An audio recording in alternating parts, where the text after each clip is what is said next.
সবাইকে আসসালামু আলাইকুম। আজ আপনাদের খুবই সহজভাবে মাত্র ১০ থেকে ১৫ মিনিটে বানিয়ে দেখাবো থাই স্যুপ।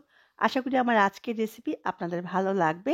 কথা না বাড়িয়ে চলুন জেনে নিই খুবই সহজভাবে থাই স্যুপ রান্নার প্রস্তুত প্রণালী। থাই স্যুপ বানানোর জন্য প্রথমে একটি পাত্রে নিয়ে নিব ৪ টেবিল চামচ পরিমাণ কর্নফ্লাওয়ার। কর্নফ্লাওয়ার স্যুপটাকে ঘন করার জন্য সাহায্য করে। এবার নরমাল তাপমাত্রার পানি দিয়ে আমি কর্নফ্লাওয়ারটা খুব ভালো করে গুলিয়ে নিব। কর্নফ্লাওয়ারটা খুব ভালো করে পানির সাথে মিশিয়ে একটা সাইডে রেখে দিব। এবার যে পাত্রে আমি স্যুপটা বানাবো সেই পাত্রে ডিমের কুসুম নিয়ে নিব। এখানে ডিমের সাদা অংশ ব্যবহার করা যাবে না। ডিমের সাদা অংশ ব্যবহার করলে স্যুপটা কিন্তু একেবারে স্মুথ হবে না, খেতে ভালো লাগবে না। আমি এখানে ৪টা ডিমের কুসুম নিয়ে নিব।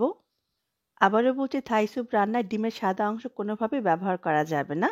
এবার ডিমের কুসুমের সাথে আমি যে কর্নফ্লাওয়ারটা গুলিয়ে নিয়েছিলাম সেটা সম্পূর্ণ দিয়ে দিব।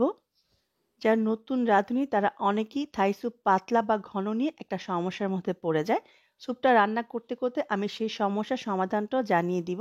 ডিমের কুসুমটা খুব ভালো করে কর্নফ্লাওয়ারের সাথে মাখিয়ে নিলাম। টমেটো কেচাপ বা টমেটো সস দিয়ে দিচ্ছি 1/4 কাপ পরিমাণ। চিলি সস দিয়ে দিব 1/4 কাপ পরিমাণ। এবার দিয়ে দিব ১ টেবিল চামচ পরিমাণ লেবুর রস। সয়া সস দিয়ে দিব ১ টেবিল চামচ পরিমাণ। দিয়ে দিচ্ছি স্বাদ অনুযায়ী লবণ। লবণটা পরে অ্যাডজাস্ট করা যাবে। চিনি দিয়ে দিব ১ টেবিল চামচ পরিমাণ। এখানে আমি আদা নিয়েছি ৪-৫ টুকরা। আদাটা আমি এরকম করে কেটে নিয়েছি। আমি নরমাল আদাটাই ব্যবহার করছি। আপনার কাছে থাই আদা থাকলে অবশ্যই থাই আদাটা ব্যবহার করবেন। এবার সবগুলো উপকরণ একত্রে খুব ভালো করে মিশিয়ে নিব। এবার দিয়ে দিচ্ছি ১ কাপ পরিমাণ চিংড়ি। চিংড়ি মাছটা কিভাবে পরিষ্কার করেছি একটু দেখিয়ে দিচ্ছি। দেখুন, মাথাটা ফেলেছি, খোসাটা ফেলেছি আর এখানে একটা রগ আছে, এটাও ফেলে দিয়েছি। আর চিংড়ির লেজে আমি একটুখানি খোসা রেখেছি সুন্দর একটা কালারের জন্য। আপনি পছন্দ না করলে ফেলে দিতে পারবেন। আমি এখানে ৩০০ গ্রাম মুরগির হাড় ছাড়া মাংস নিয়েছি।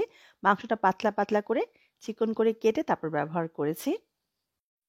১০০ গ্রামের মতো দিয়ে দিচ্ছি ফ্রেশ মাশরুম। আপনি চাইলে এখানে ক্যানের মাশরুমটাও ব্যবহার করতে পারবেন। আপনার হাতের নাগালে মাশরুম না থাকলে আপনি এটা বাদও দিতে পারবেন।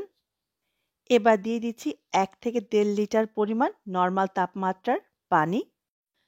এবার দিয়ে দিব লেমন গ্রাস। এটা অবশ্যই ব্যবহার করতে হবে থাই স্যুপ রান্নায়। আমি এখানে ৪-৫টা গাছ এরকম গোড়াটা একটু থেঁতো করে দিয়েছি, এতে ফ্লেভারটা অনেক ভালো আসবে। আমি ২ থেকে ৩ ইঞ্চি বড় বড় করে ৩-৪টা গাছ এভাবে কেটে নিয়েছি। এই থাই পাতাটা ব্যবহার করার জন্যই থাই স্যুপটার ফ্লেভারটা এত ভালো আসে। এবার সবগুলো উপকরণ একত্রে নেড়ে মিশিয়ে নিব। আমি কিন্তু হাঁড়িটা এখনো চুলায় বসাইনি। সবকিছু খুব ভালো করে নেড়ে মিশিয়ে হাঁড়িটা চুলায় বসিয়ে দিব। হাঁড়িটা আমি চুলায় বসিয়ে দিলাম। এই পর্যায়ে দিয়ে দিব গোলমরিচ। আমি এখানে 1/2 চা চামচ পরিমাণ গোলমরিচ দিয়ে দিলাম। এবার চুলার আঁচটা মিডিয়াম হাইয়ের মাঝামাঝি রেখে অনবরত নেড়ে রান্না করে নিব ১০ মিনিটের মতো। ফিরে এলাম ১০ মিনিট পরে। এই পর্যায়ে আপনি স্যুপটা টেস্ট করবেন। প্রত্যেকটা উপকরণ আপনার টেস্ট অনুযায়ী অ্যাডজাস্ট করে নিবেন। লবণ, চিনি, সস প্রত্যেকটা উপকরণ। আমার এখানে লবণ আরেকটু লাগবে, আমি অ্যাডজাস্ট করে নিব। আর স্যুপটা যদি বেশি ঘন হয়ে যায় সেক্ষেত্রে গরম পানি ব্যবহার করবেন। আর যদি পাতলা হয়ে যায় তাহলে আরেকটু কর্নফ্লাওয়ার মিশ্রিত পানি এখানে অ্যাড করে দিবেন। আমি এখানে ২টা কাঁচামরিচ কুচি করে কেটে দিয়ে দিলাম। কাঁচামরিচ দেওয়ার পরে আর মিনিট খানেকের মতো স্যুপটাকে চুলায় রাখবো। আমার স্যুপটা একদম পারফেক্ট ঘনত্বে আছে, সেজন্য আমি এখানে আর কিছু ব্যবহার করব না। আপনি যদি স্যুপে কালার আনতে চান সেক্ষেত্রে এখানে সামান্য একটু রেড ফুড কালার ব্যবহার করতে পারবেন। তবে আজকে আমি কোনো রকম ফুড কালার ব্যবহার করব না। স্যুপটা পারফেক্ট আছে, আমি এবার নামিয়ে নিব। দেখলেন তো কত অল্প সময়ে মাত্র ১০ থেকে ১৫ মিনিট থাই স্যুপ বানিয়ে নেওয়া যায়। আবারও বলছি, নতুন রাঁধুনিদের জন্য বেশি ঘন হয়ে গেলে গরম পানি ব্যবহার করে পাতলা করে নেবেন। আর পাতলা হয়ে গেলে কর্নফ্লাওয়ার মিশ্রিত পানি ব্যবহার করবেন।